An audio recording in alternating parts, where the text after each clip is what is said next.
Assalamualaikum warahmatullahi wabarakatuh. Salam sejahtera bagi kita semua. Om Swastiastu, Namo Buddhaya, Salam Indonesia Raya.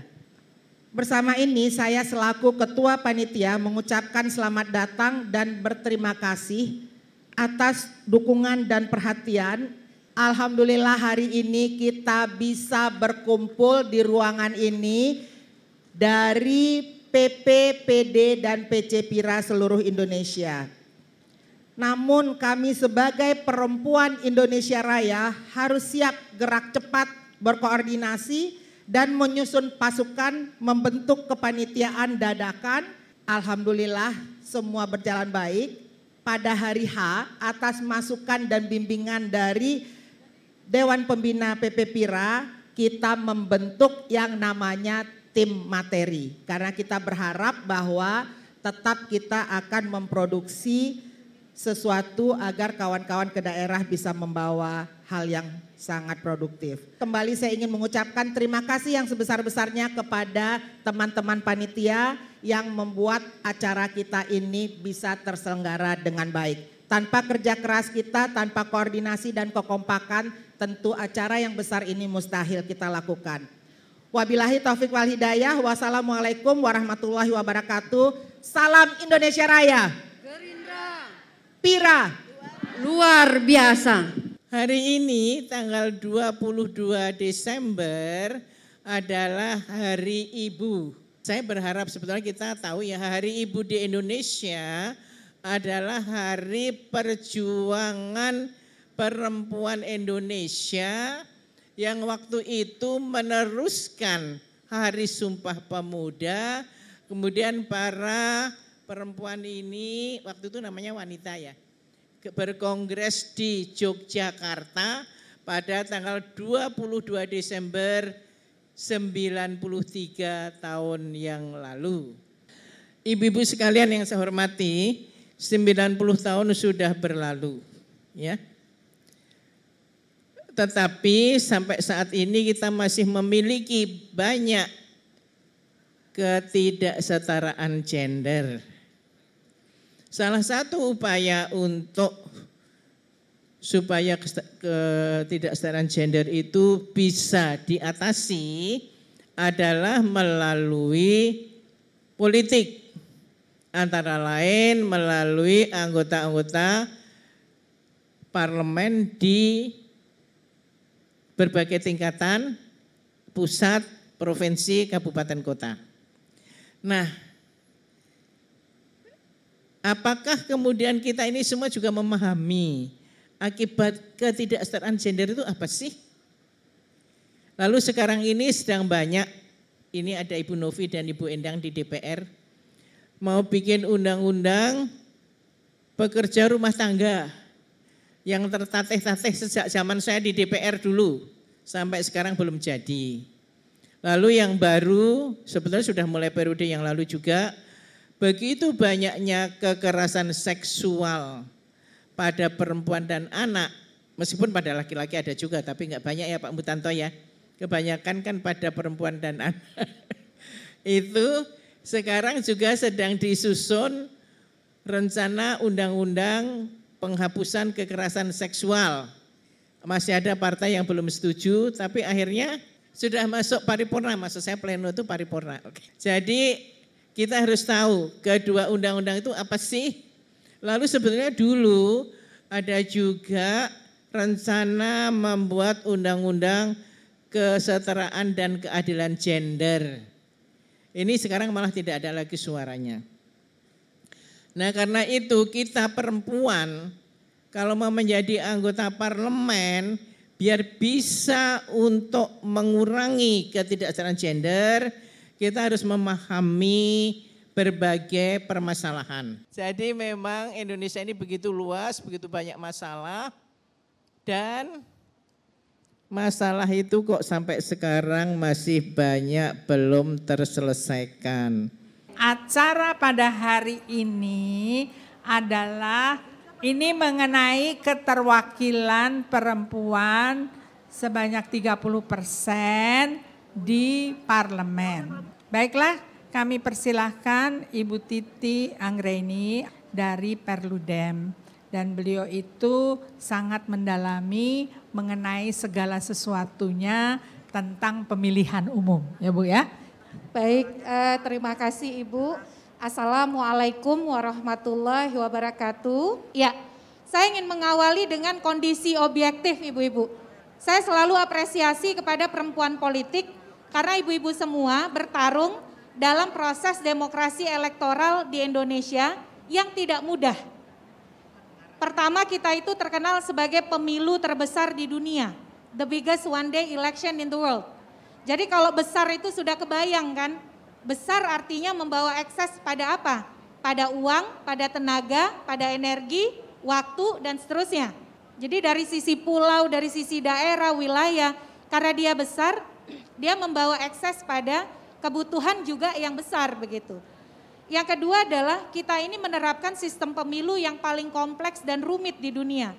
The most complex election system in the world. Jangankan masyarakat pemilih biasa, banyak dari para caleg yang bahkan kurang memahami sistem pemilu di Indonesia. Karena kenapa? Karena sistem pemilunya rumit. Jadi kalau tidak dikuasai dengan baik, akan sulit kita beradaptasi dengan kompetisi yang akan kita ikuti. Yang ketiga, proses pemilu di Indonesia itu rekapitulasi suaranya itu paling lama di dunia. Antara hari pemungutan suara sampai hari pengumuman rekapitulasi hasil suara secara nasional itu bisa sampai 35 hari. Dan 35 hari itu bisa terjadi macam-macam. Misalnya apa yang dihitung di TPS berjalannya itu 35 hari. Sampai diketok palu sebagai suara hasil nasional. Makanya kalau dalam teori pemilu global, pemilu yang bebas dan adil itu kalau hasil pemilunya cepat. Kenapa hasil pemilu itu tidak boleh lama? Karena dalam proses yang lama itu bisa terjadi hal-hal yang tidak diinginkan. Salah satunya adalah manipulasi. Nah, jadi ibu-ibu akan bertarung dengan realitas pemilu yang besar, sistem pemilu yang rumit, hasil penghitungan suara yang lama sampai dengan penetapan perolehan suara nasional. Yang berikut adalah untuk 2024 ibu-ibu sudah disepakati oleh pembuat undang-undang, DPR dan pemerintah, tidak ada perubahan undang-undang pemilu. Artinya Undang-Undang nomor 7 tahun 2017 yang kita gunakan untuk pemilu 2019 akan dipakai lagi untuk 2024. Satu sisi kabar baiknya adalah yang sudah pernah berkompetisi sudah terbiasa dengan regulasinya. Tapi catatan berikutnya, persoalan-persoalan lapangan yang ingin kita perbaiki lewat regulasi tentu tidak mendapatkan ruang untuk perubahan dalam level undang-undang. Itu yang pertama. Yang kedua, tidak dilakukan revisi terhadap undang-undang pilkada. Karena kenapa 2024 itu ada 3 pemilu sekaligus. Pileg pilpres berbarengan, yang kedua ada pilkada di tahun yang sama. Pileg pilpresnya harinya sama, 5 posisi dipilih sekaligus. Presiden, DPR, DPD, DPRD Provinsi, DPRD Kabupaten Kota. Seperti persis 2019. Lalu di tahun yang sama di bulan November akan ada pilkada di seluruh Indonesia. Kalau KPU itu sudah memutuskan tanggal 27 November, hari Rabu. Artinya apa ibu-ibu sebagai perempuan politik baru selesai nih ikut pileg pilpres, jadi tim kampanye, jadi caleg, tim pemenangan, energinya belum sepenuhnya pulih, masih mau mengkonsolidasi, sudah datang agenda politik baru, pilkada. Ini data ilustrasi ibu-ibu semua, kondisi kesenjangan gender kita di dunia, posisi Indonesia kurang terlalu menggembirakan. Jadi posisi kita dalam konteks kesenjangan gender, kita peringkat 101 dari 158 negara, 156 negara yang diukur. Nah, termasuk juga di bidang politik bisa dilihat posisi kita di peringkat 92. Kalau total posisi kesenjangan gender kita di peringkat 101. Tapi di politik peringkat kita terus turun. Tahun 2006 kita peringkat 63, 2021 kita peringkat 92. Ini perkembangan dari keterwakilan perempuan kita di parlemen. Ibu-ibu semua, memang kalau dilihat dari angka keterwakilan perempuan, ini ilustrasi sederhana saja. Di era reformasi sejak 99 sampai dengan 2019 ada kenaikan keterpilihan perempuan. Meskipun kenaikannya masih jauh dari harapan kita, yaitu 30% keterpilihan perempuan di parlemen. Pemilu 2019 lalu menghantarkan keterpilihan perempuan tertinggi dalam sejarah elektoral Indonesia. 20,5% atau setara dengan 118 perempuan DPR terpilih dari 575. Meskipun dalam keterpilihan ini banyak ceritanya ya. Ceritanya misalnya betapa mahalnya kompetisi, betapa tingginya dana yang harus dikeluarkan, perselisihan antar caleg karena suara perempuan yang dicurangi dan seterusnya. Masih ada 6 provinsi yang ketika hasil pemilu KPU-nya diketok, itu tidak ada caleg perempuan terpilih. Walaupun setelahnya ada PAW. Jadi kebijakan afirmasi selang-seling itu membawa manfaat juga bagi perempuan. Nanti saya akan bahas soal afirmasi kita, karena kenapa penempatan 1 perempuan di setiap 3, ternyata ketika proses PAW, itu paling banyak yang PAW itu adalah perempuan. Misalnya PAW karena apa? Karena si anggota DPR yang laki-laki maju menjadi calon gubernur, calon bupati, calon wali kota, biasanya yang menggantikan PAW-nya itu adalah perempuan. Jadi tingkat competitiveness perempuan itu tinggi. Kebanyakan mereka memperoleh suara terbanyak kedua di dapil yang mereka ikuti. Jadi kontribusinya bagi partai itu sebenarnya besar. Makanya ketika PAW banyak perempuan yang kemudian masuk parlemen, masuk DPR.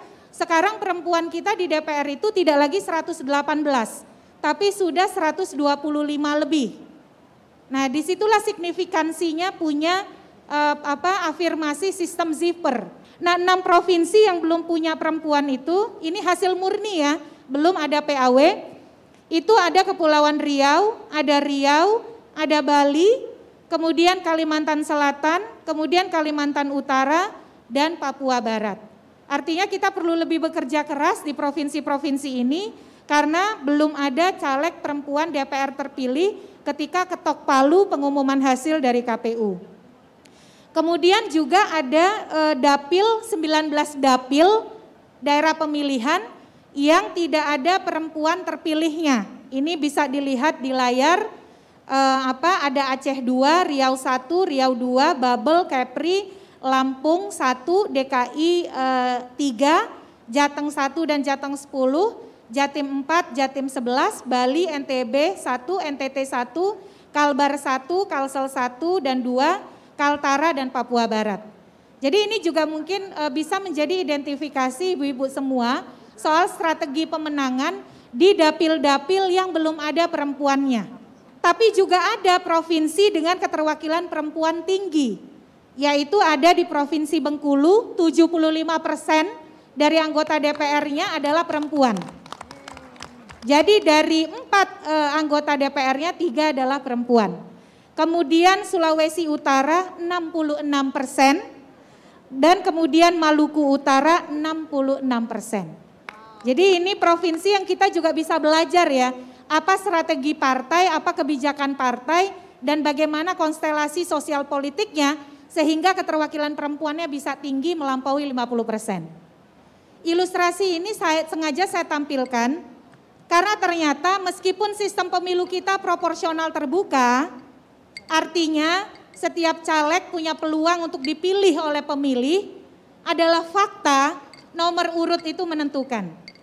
Dan nomor urut itu bagian dari memudahkan langkah kita untuk terpilih. Karena kenapa? 64% lebih dari caleg terpilih di DPR itu adalah caleg dengan nomor urut 1. Baik laki-laki ataupun perempuan. Pada pemilu 2019 lalu untuk DPR, dari total 575 caleg terpilih, ternyata 308-nya adalah laki-laki pada nomor urut 1. Lalu 57 orangnya itu adalah caleg perempuan pada nomor urut 1. Jadi nomor urut dalam sistem proporsional terbuka masih menentukan, masih pengaruh, masih strategis. Dan yang terbanyak kedua dipilih adalah nomor urut 2, yaitu 80 laki-laki DPR terpilih adalah nomor urut 2 dan 29 perempuan terpilih di DPR adalah nomor urut 2. Sehingga kalau digabungkan hampir 88% dari caleg DPR terpilih itu adalah caleg pada nomor urut 1 dan 2. Jadi nanti Pira kalau bangun negosiasi nomor urutnya harus tinggi. Karena peluang keterpilihan dikontribusikan besar ternyata dari nomor urut. Nah yang berikut adalah modalitas kita ibu-ibu semua. Ternyata perempuan itu adalah pemilih yang sangat loyal. Tapi belum tentu pilih perempuan. Pemilih perempuan pada pemilu 2019 lalu adalah sebesar 50,11%. Atau setara 100.220.170. Dan mereka ini lebih loyal untuk pergi ke TPS. Karena ternyata ada partisipasi perempuan yang hampir 4% lebih tinggi daripada laki-laki. Dari angka pengguna hak pilih pemilu 2019 lalu, dari 158 juta pengguna hak pilih, ternyata 51,17%-nya adalah pemilih perempuan atau setara dengan 80.849.808. Jadi sebenarnya di Indonesia ini perempuan adalah modalitas kemenangan karena dia loyal untuk pergi ke TPS. Kalau misalnya sudah mulai menjelaskan bagaimana konversi suara menjadi kursi, itu juga yang dihadapi oleh pemilih kita. Bayangkan ibu-ibu semua, untuk pemilu DPR saja ada 17.500.000 lebih suara, itu merupakan suara tidak sah. Artinya apa? Pemilih sudah datang ke TPS memberikan suaranya, tapi suaranya tidak bisa dihitung karena suaranya cara nyoblosnya itu salah. Padahal kalau dia bisa mencoblos dengan benar, 17 juta itu kalau dikonversi menjadi perolehan suara partai dan perolehan suara perempuan, bisa berapa orang perempuan tuh dihantarkan ke DPR. Jadi salah satu tantangan besar kita di dalam menjangkau pemilih, selain meyakinkan mereka untuk bisa memilih kita, adalah meyakinkan mereka hal yang paling sederhana, mencoblos dengan cara yang benar, mencoblos dengan cara yang sah. Jangan-jangan itu suara perempuan yang banyak tidak bisa dihitung karena suaranya tidak sah. Jadi pendidikan politik, pendidikan pemilu itu juga menjadi tantangan besar bagi pemilu kita. 2024 akan sangat kompetitif. Kalau 2019 kompetitif, maka 2024 akan sangat kompetitif. Partai-partai akan bertarung maksimal supaya bisa lolos ambang batas parlemen. Oleh karena itu akan melakukan cara-cara maksimal melalui kader-kadernya, dan ini yang kemudian perlu kita antisipasi. Terkait dengan kebijakan afirmasi, ini dua slide terakhir. Yang pasti adalah tidak ada perubahan kebijakan afirmasi secara formal untuk 2024. Kebijakan afirmasinya masih sama, yaitu penempatan perempuan paling sedikit 30% dalam daftar caleg di setiap dapil. Yang penempatannya setiap 3 caleg harus ada 1 caleg perempuan. Itu saja kebijakan afirmasi secara formal untuk 2024. Yang berikut diharapkan merekomendasikan konsolidasi PIRA untuk terus mendorong pencalonan perempuan yang lebih baik pada posisi yang lebih strategis untuk terpilih di 2024. Rekomendasinya apa? Perempuan ditempatkan pada nomor urut 1 di paling sedikit 30% dapil. Karena ini akan meningkatkan potensi keterpilihan. Jadi kalau dapil kita ada 80 untuk DPR RI, maka pasang target 30% dari 80 dapil perempuan pada nomor urut 1. Jadi 30%-nya itu tidak lagi pada daftar caleg, tapi 30% dapil itu diisi perempuan pada nomor urut 1. Ini rekomendasi gitu ya, semoga bisa diperjuangkan. Terima kasih banyak Ibu Titi. Jadi kepada ibu-ibu PD Pira, PC Pira semuanya sudah mendapatkan informasi yang lebih jelas bagaimana cara-caranya, apa-apa yang harus diperhatikan terutama dalam meningkatkan keterwakilan perempuan sebanyak 30% di parlemen. Jadi saya mohon maaf, saya salah satu yang kekeh mau mengajukan nanti mungkin juga lewat KPPI, Kaukus Perempuan Politik Indonesia, untuk adanya perubahan nama kalau bisa, karena sebenarnya hari ini adalah hari, bahkan saya menyebutnya perjuangan perempuan Indonesia, ada juga yang menyebutnya sebagai hari pergerakan perempuan Indonesia, karena ini memperingati Kongres Perempuan pertama di Indonesia yang dilaksanakan tahun 1928. Itu bisa dilihat beberapa penyelenggara komitenya itu pada saat itu, jadi sekitar 600 sampai 1000, ini angkanya berbeda-beda, 600 sampai 1000 perempuan dan laki-laki dari seluruh Indonesia, dari 30 organisasi lebih yang bertemu di Yogyakarta di tahun 1928. Jadi hanya beberapa bulan setelah Sumpah Pemuda. Dalam rangkanya itu nggak jauh beda, tapi ini sebenarnya pergerakan perempuan yang luar biasa, di mana mereka sudah membahas tentang hal-hal yang berkaitan dengan keberadaan perempuan ya di Indonesia, terutama membahas tentang pendidikan bagi perempuan, bahkan waktu itu mau mengadakan semacam studi funds, jadi dana untuk perempuan-perempuan kurang mampu supaya mereka bisa mendapatkan pendidikan. Dan juga waktu itu sudah dibahas tentang pemberantasan perkawinan anak atau pencegahannya. Jadi hampir 100 tahun kemudian, ibu-ibu sekalian yang luar biasa, kita masih memperdebatkan hal yang sama. Dan juga tentang kawin paksa maupun juga tentang perceraian yang sewenang-wenang. Itu sudah dibahas di 22 Desember 1928. Setelah itu, tapi dalam semangat yang sama, selamat Hari Perjuangan Perempuan Indonesia atau Pergerakan Perempuan Indonesia kepada ibu-ibu hebat Pira yang hadir pada hari ini.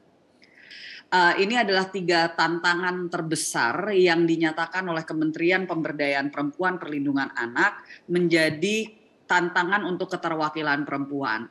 Kalau tadi Mbak Titi sudah menyampaikan dari segi data dan undang-undang yang berlaku, kenapa kok kita mendorong untuk 30% keterwakilan perempuan. Nah itu yang pasti kita banyaklah punya pemahaman dan pemikiran dan persepsi tentang hal yang tersebut. Tetapi ada 3 hal yang dirangkum oleh Kementerian Pemberdayaan Perempuan Perlindungan Anak, dan 3 hal ini adalah politik, ekonomi, dan budaya. Kenapa kita bicara tentang politik nanti juga akan saya bahas, tapi tentunya bisa dilihat apakah itu melalui sistemnya, apakah itu melalui undang-undangnya, dan seterusnya ya. Jadi mungkin sederhananya seperti ini, politik pasti ya, ini semua yang masuk ke dalam bidang politik praktis, bukan bicara teorinya, tapi politik praktis, itu kita selalu diajarkan, terutama oleh Pak Prabowo Subianto, bagaimana kita yang ada di Gerindra ini bukan politisi tetapi pejuang politik. Makna politik itu sendiri harus dipahami oleh semua kader, termasuk kader-kader perempuan, bahwa kita ini mengejar kekuasaan. Itu udah pasti. Nah, tapi kekuasaan itu untuk apa? Nah, itu yang penting juga, jangan sampai dilupa. Kayak terseringkali itu udah dapat posisinya, udah dapat jabatannya, sudah dapat posisi politik ya, tetapi terus lupa tentang kenapa pada awalnya masuk ke politik itu sendiri. Dan politik ini pada ujungnya adalah untuk memajukan kesejahteraan rakyat. Nah, tetapi bicara tentang kekuasaan itu menjadi permasalahan utama. Karena pengambil kebijakan sampai saat ini masih adalah mayoritas laki-laki. Sehingga kalau kita bicara tentang bagaimana kita ingin memajukan keterwakilan perempuan, pasti berhadapan dengan mereka yang juga ingin antara mempertahankan kursinya atau mereka yang mungkin belum memiliki pemahaman yang baik dan benar tentang kesetaraan gender dan ideologinya mungkin berbeda. Ini harus kita pahami.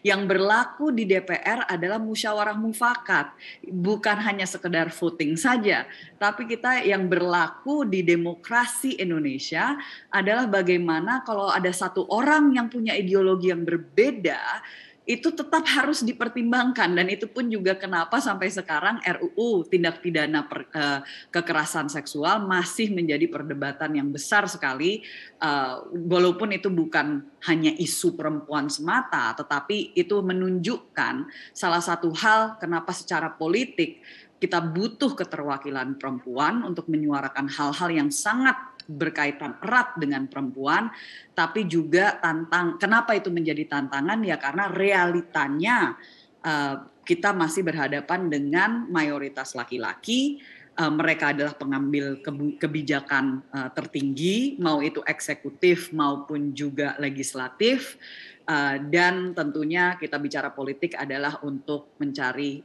posisi kekuasaan tertinggi. Yang kedua ekonomi, ya ekonomi ini sangat berkaitan dengan budaya, ibu-ibu sekalian. Kenapa masih banyak perempuan yang memperdebatkan kenapa harus 30%, kenapa harus ada kuota nih, atau mungkin ya ibu-ibu ditanyakan oleh bapak-bapak di daerah gitu ya, atau bahkan saya juga masih harus terus berhadapan dengan kader-kader kita yang juga istilahnya merasa ya, terutama yang dari laki-laki merasa terintimidasi atau bukan terintimidasi tapi terancam bahkan gitu ya. Wah, ini kayaknya pergerakan perempuan kenceng banget, nanti kita lama-lama tersingkirkan gitu ya.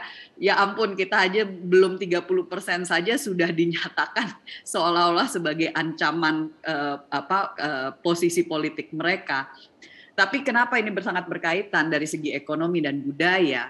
Dan saya berharap kader-kader PIRA itu bisa menjawab dengan baik ya. Salah satunya kalau kita bicara ekonomi ya kita harus bicara realita. Masuk ke politik praktis harus pasti punya kekuatan ekonomi sendiri. Tidak bisa kita bersandar kepada orang lain. Nah, itu berkaitan dengan budaya. Bagaimana mau punya kemandirian kalau misalkan kita masih berhadapan dengan budaya di mana anak-anak perempuan kita masih berhadapan dengan mungkin bukan hanya bapaknya tapi ibunya bahkan yang menyatakan, oh untuk apa kamu mau mencapai S1 apalagi S2, ntar kalau misalkan kamu ketinggian pendidikannya nanti nggak ada yang mau nikah sama kamu karena kamunya nanti dianggap terlalu lebih pintar daripada suaminya, nanti pendapatan kamu lebih tinggi daripada suaminya.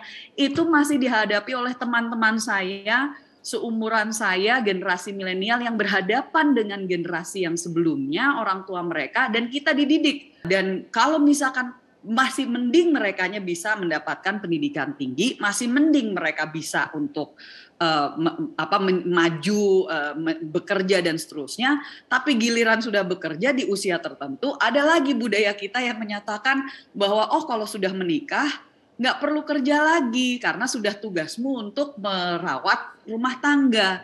Nah, itu semua berkaitan dengan ekonomi karena artinya kalau ada kader-kader kita yang sebenarnya luar biasa, punya kemampuan, kapasitas, public speaking bagus, tapi terus mereka mau maju tapi nggak punya dana. Karena apa? Mereka ibu rumah tangga, akhirnya harus minta izin, minta tolong dari suami maupun juga patriarknya. Lalu pentingnya perempuan, ibu-ibu sekalian, ini kan sering dikritisi atau tentang PAW ya, tapi karena tadi juga Mbak Titi juga sempat angkat juga ya bagaimana salah satu hal yang sebenarnya bisa dilakukan oleh partai-partai politik untuk memastikan adanya peningkatan keterwakilan perempuan adalah dari melakukan PAW, pergantian antar waktu, karena berdasarkan sistem yang ada ini dan bagaimana ini berkaitan dengan item yang kedua, ibu-ibu. Bahwa waktu periode yang lalu saya salah satu yang kekeh waktu itu melobi Bang Riza Patria yang waktu itu ada di Komisi 2 yang membahas RUU Pemilu ini yang tadi baru saja dibahas oleh Mbak Titi. Dan kita sayangnya hanya 1 dari 4 fraksi, jadi mayoritas tidak setuju untuk mendukung 30% dapil itu menempatkan perempuan di nomor urut 1. Padahal kita tidak meminta 30% kursi.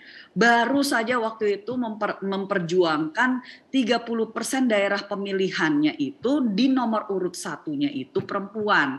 Nah ini yang data ini sebenarnya Mbak Titi dan teman-teman juga dari Cakrawikara Indonesia, CWI, itu juga sudah bahkan membuat data yang sangat ekstensif dan nanti dari PIRA dan kami pengurus KPPI maupun juga yang ada di KPP RI harus ke partainya masing-masing.